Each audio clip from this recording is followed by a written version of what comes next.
வணக்கம், welcome to KL kitchen. இன்றைக்கி KL கிச்சனில் கொள்ளு ரசப்பொடி செய்ய போகிறோம்.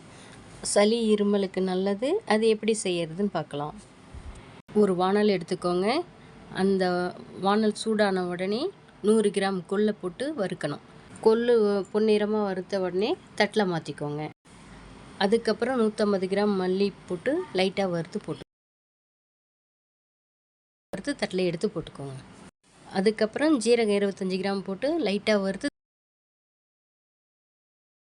தட்டில் எடுத்து போட்டுக்கோங்க.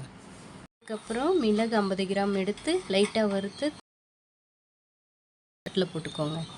ஒரு கைப்பிடி கருவேப்பிலை, ஒரு கட்டி பெருங்காயம் வறுத்துட்டு அதுக்கப்புறம் 25 கிராம் மிளகாயை போட்டு வறுத்து அந்த தட்டில் கொட்டிக்கோங்க. வறுத்ததை எல்லாம் ஒன்றா கொட்டி ஒரு 1/4 மணி நேரம் ஆற வைக்கவும். ஆற வச்சதையெல்லாம் ஒன்றா கொட்டி மிக்ஸி ஜாரில் போட்டு அரைச்சி எடுத்துக்கோங்க. அரைச்ச உடனே 1 ஸ்பூன் மஞ்சத்தூள் போட்டு திரும்பி அரைச்சி எடுத்துக்கோங்க. இங்கே பாருங்கள், கொள்ளு ரசப்பொடி தயாராகிடுச்சு. இது சளி இருமலுக்கு ரொம்ப நல்லது.